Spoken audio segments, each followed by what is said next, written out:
jërë ngeen jëf mbokk téléspectateur yu télévision Futur Média ñu jégalu bu baax a baax ci yéex door gi xibaar yi daañ ko door ak itam ni ki tey jii ci gaaw bi mbokk yi xam ngeen ne moo yem mook ñaar fukki fan ak juróom-benn ci weeru septembre xam ngeen ne saa yu ñëwee xel yëpp day dem ci suuxuk bateau le Joola ni ki tey jii nag ñu daal di amal ay ñaan waaye itam njabootug ñi nga xam ne ñoom ñoo ci loru di sàkku itam yoon daal di def liggéeyam bateau boobee itam ñu daal di koy génnee ci li nga xam ne moom moo di waax yi professeur ci wàllu droit bile nag di Madi Marie Boiry nag nekk ca université bu Gaston Berger ba nga xam ne moom moo nekk ca diwaan bu Ndar di sàkku ci njaboot googee ñu dem kalaame ca rek këru attekaay yu mag ya doxu ñaxtu wi nga xam ne nag ndaw ya yeewoo ca diwaan bu Matam ñu ngi ko doon def di sàkku rek médecin chef bu district sanitaire ba fa nag mu daal di rek jël ay kaakaam bu ñu sukkandikoo ci section régionale bu SAMES ba nga xam ne moom moo fa nekk li ñu xam le moom moo di ndaw yooyee dafa am ñenn ci ñoo xamante ni rek ñu nga seen ak ginnaaw di leen digtal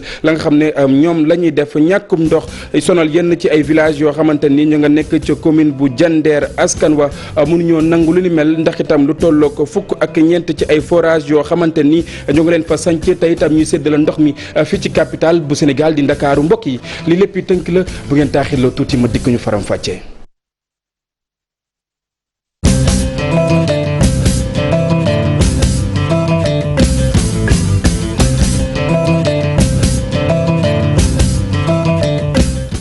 jërë ngeen jëf mbokk yi xibaar yi ñu doore ko na nga xam ne noonu la ñu ko junjee woon ni ki tey jii ci ñaar fukki fan ak juróom-benn ci weeru septembre xel yi nag dem ci suux ak bateau le Joola mu doonoon bés bu mitti woo xamante ni ku ci nekk yëg nga ko bu baax a baax askan wa nga xam ne ñoom ñoo nekk ca diwaan bu Sigicoor rawatina njabootu ko ñi nga xam ne ñoom ñoo loru ci wàll bi nag di sàkku ñu daal di génnee bateau bi ci li nga xam ne moom moo di waax yi Boubacar Diassi ak Lamine Mandiang.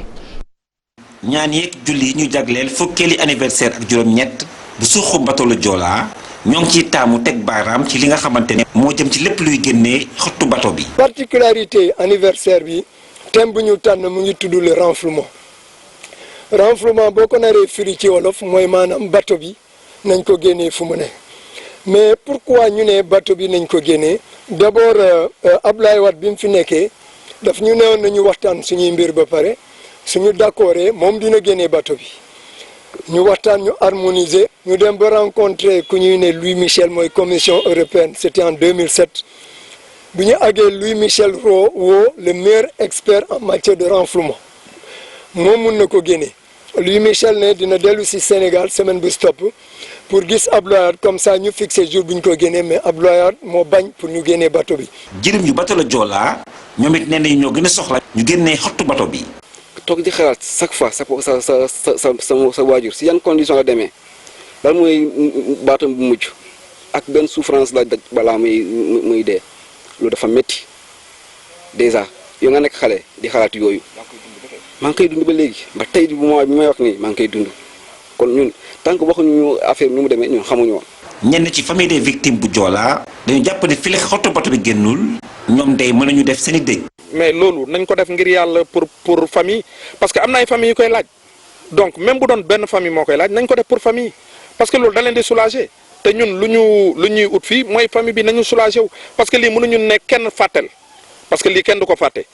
voilà mais nañ leen dimbali ñi mun a accepter ñi mun a nangu ndogal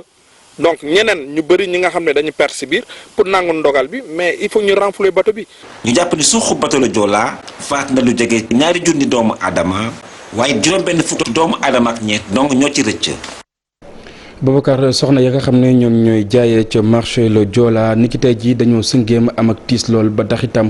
jaay ñu waaye itam amal nañ ay njàngub alxuraan ngir ñaanal ñi nga xam ne ñoom ñoo dëddu nekk ci suuxuk bato boobee naka noonu itam ñuy sàkku rek ñu gën a ñoŋalaat la nga xam ne moom moo di seen ak bërëb ba ñu nekk Maam Faye moom moo yoroon seen ak kàddu Abi Faye ak Modou Diop ñoom ñoo ko taataan.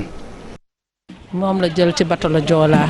ñu ngi tolloo woon ci juróom-benn fukki nit ak juróom-ñett ñu nekk ak ñoom di liggéey ba yàlla ñëw ak mbiram daal tubaarkàlla macha allah ñu di leen di fàttaliku rek te xam ne loolu rek la ñu desee ak ñoom. parce que ñi ci nekkoon doon wax ay waxi justice man dama ne seen bopp la ñuy waxal te ñun nit du ñàkk ba pare ñànki dañoo def fi jullit rek di def gëmloo ko yàlla nangul ko yàlla. 2007 ñu indi ñu fii biir marché central au poisson miinuñu fi mais yàlla dogal na ñu muñ ko ba miin fi tey jii terre bi ñëwaat beneen impact fermer marché bi ba client amul fu mu ñëw koo wax mu ne boo fa duggee doo gaaw a génn ñëwaat encore ñu daaneel mur bi suñu diggante ak seeraas mu def descente bu tawee ndox mi yëpp si suñu biir bagage yi lay ñëw taa xanaa loolu métti na ñu di ko ñaan yàlla di ñaan président de la république parce que directeur bi fi nekk muy Abou Mbaye lu mu am bokk na ko ñun. xam ngeen ne njabootuk ñi nga xam ne ñoom ñoo loru ci woowule bato nag boobaak léegi ñu ngi sàkku yoon daal di def liggéeyam ci wàllu yi waaye tam ñu génnee bato bi ci yooyu la wax professeur bile ci wàllu droit lay jàngale moom Madi Marie Boiry nag nekk ca université bu Gaston Berger ba nga xam ne moom moo nekk ca diwaan bu Ndar di sàkku rek ci njaboot googee ñu dem kalaame mbir yi ci rek këru attekaay yu mag yi dañuy teewlu ay kàddoom Ousseynou Diop moom moo ko taataan.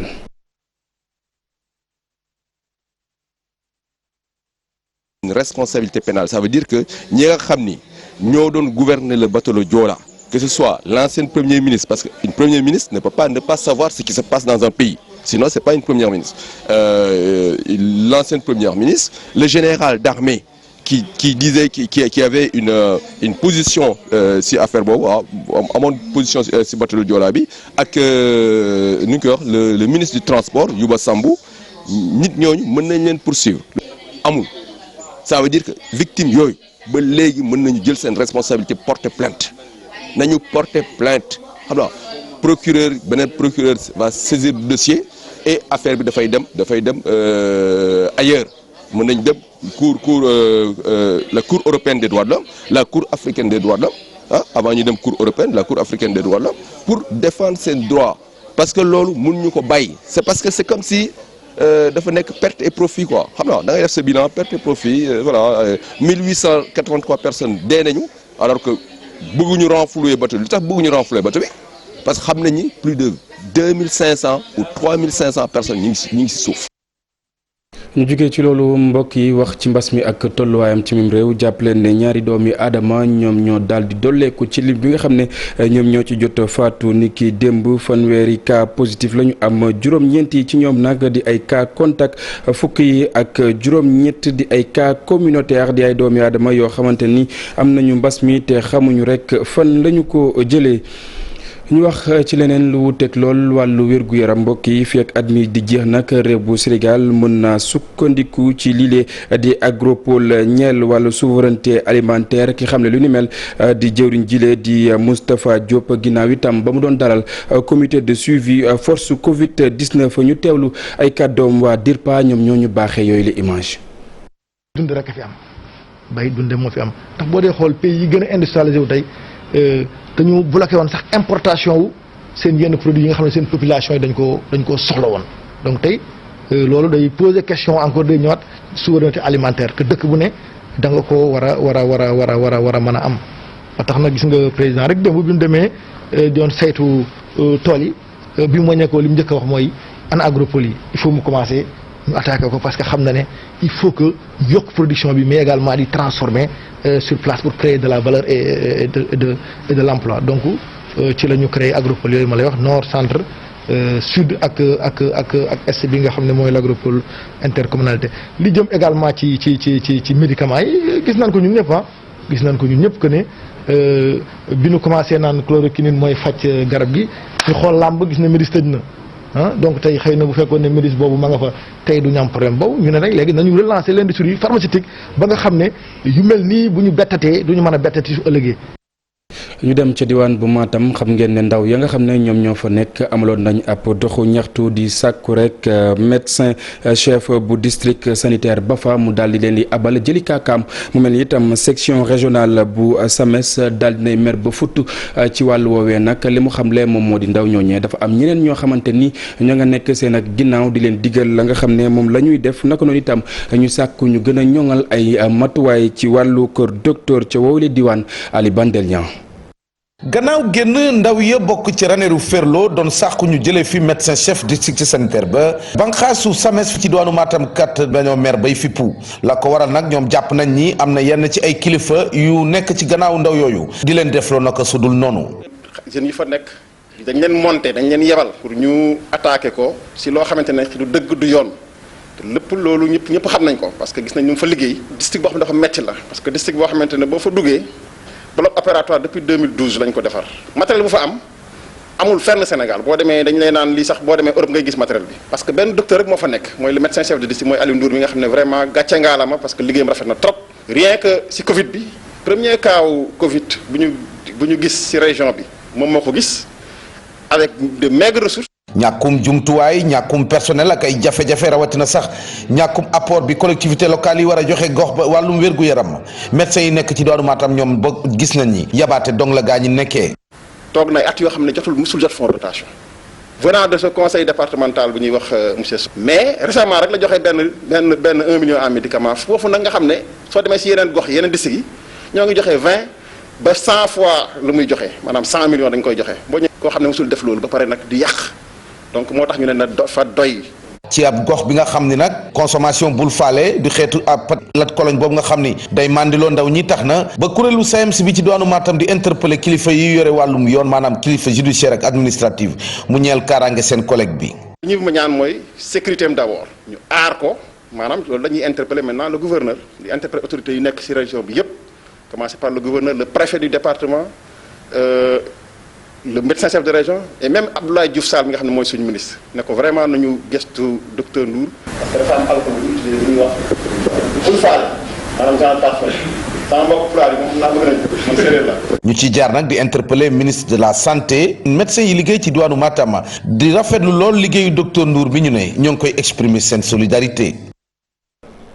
jërëjëf Ali Bandel ñaa ñu wax ci leneen ñàkkub ndox woo xamante ni ma nga sonal lool yenn ci ay gox yoo xamante ni ñu nga nekk ca commune bu Diender foofee nag askan wa mer ba futt la ñu def te itam di xam ne mënuñoo nangu benn yoon lu ni mel ndax lu tolloog fukk ak ñeent ci ay forage ma nga ñu sanc foofee te itam mooy séddale ndox ma jëmale fii ci capitale bi di Ndakaaru Cheikh Anta Diop ak Sélatiir ci reportage. daaru jàpp njar gollam ba njëgeen askan wi yeewoo ci gox yi de nee nañ dañoo sonn lool ndaxte mar moom moo leen di bëgg a rey amuñu ndox. jël Ndaam ak Diender village kese si commune Diender ñoom doo nga fi am ndox fi mu ne nii léegi yeneen dëkk yi si des muy gollam njar Tijaan njar Murit njëgeen toor mbijëm kenn amu ci ndox. jigéen ñi ñoom it njàmbat li benn la. ay baay yàlla na nu yàlla dimbali ba nu amam ndox sama doom ji sonn na benn bu góor laa am bis bu yàlla sàkk mu jënd ñaar téeméer ndox billaahi wallaahi taalaahi mu nga ne man la si sax fii lii métti na toujours nu wax. sonn na nun population Diender mënunoo julli gas leer aw xew dina fi am sax nu ebbal ko ngir ndox ay sareet la noo takk fi ne mbaami dëkk bi sax dañoo amaat ndax sonn. jërë ngeen jëf mbokk yi xam ngeen ne xel yëpp nga dëkkmal ca diwaan bu Touba nag mu mel ni kuréel wi nga xam ne moom mooy saytu wàllu woowee nag li mu bëgg moom moo di ñu daal di dem ca màggalu Touba te accident nag du am ba tax itam ñuy sàkku ci ñi nga xam ne ñoom ñooy dawalkatu ndaamaar yi ñu daw ndànk dal ndànk ñu nga woon ca gare des Beaux Maraîchers ba nekk ca diwaan bu Pikine Boubacar Sagna moom mooy njiit loolee association dañu teewlu ay kàddoom ci micro Salif Sow ak Asmalik Diop. solo d'abord pour que borom bus yi ak borom oto yi nga xam ne ñoo war a yeb askan bi yóbbu leen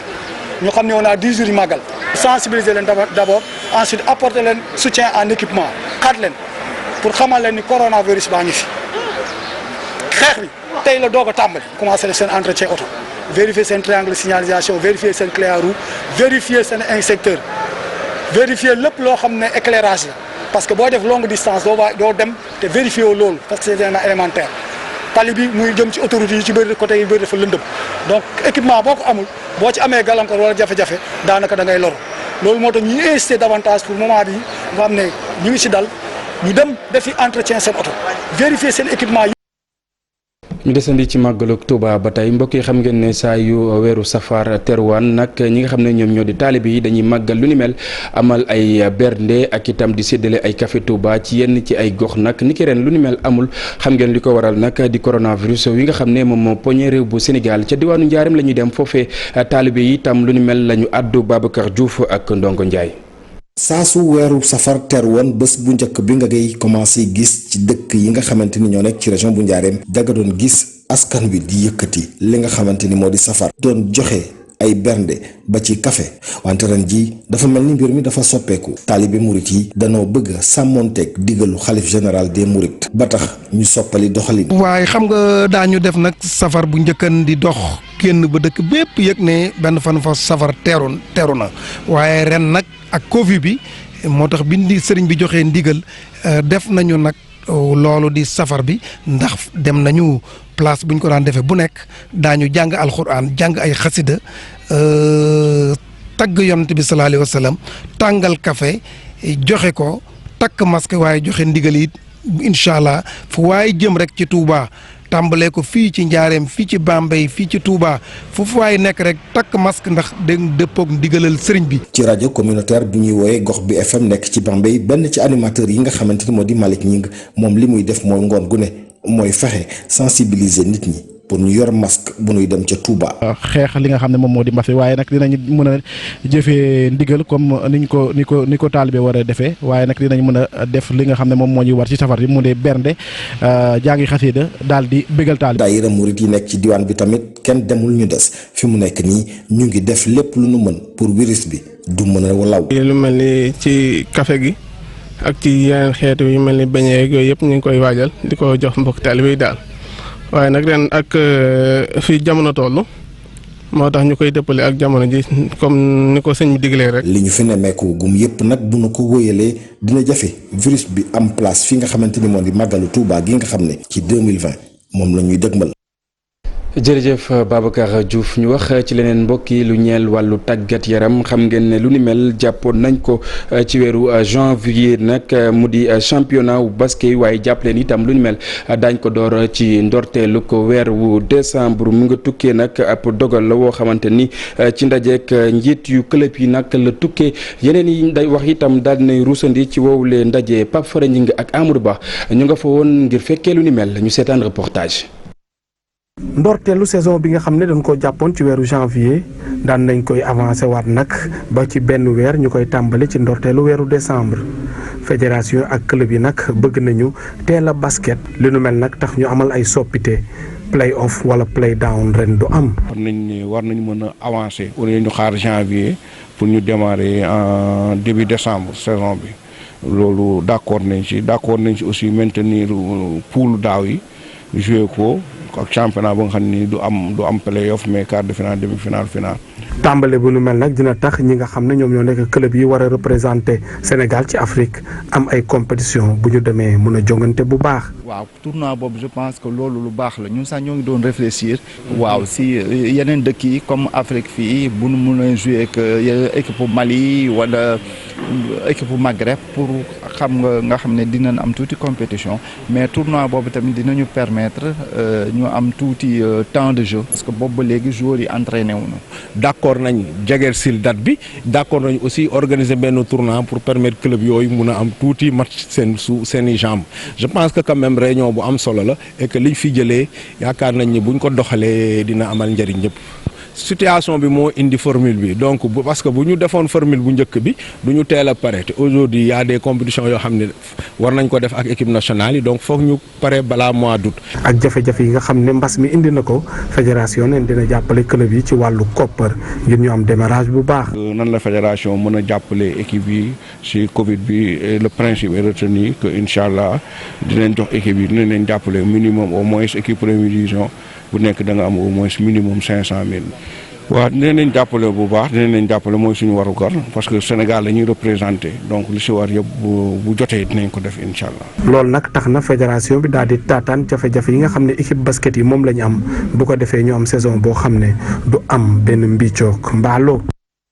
ginnaaw mbiru basket ñu wax ci wàllu football li nga xam ne moom moo di compétition yi naam mën naa am ci atum ren bu fekkee dëppoo nañ ak li nga xam ne moom la ko docteur daal di santaane ci jamono yi di ay kàddu yoo xamante ni njiit bu ONCAV moom moo ko xamle naka noonu itam muy xam ne rek yooyu la dogal dina tukkee ci rek li nga xam ne moom mooy ruuse ci ndaje wi nga xam ne jëriñ ji ñu dénk wàllu wér tàggat yaram ak itam ñi nga xam ne ay cëslaay lañ ci wàllu wi seq nañ ko ba daal di ci àddu ñu seetaan reportage.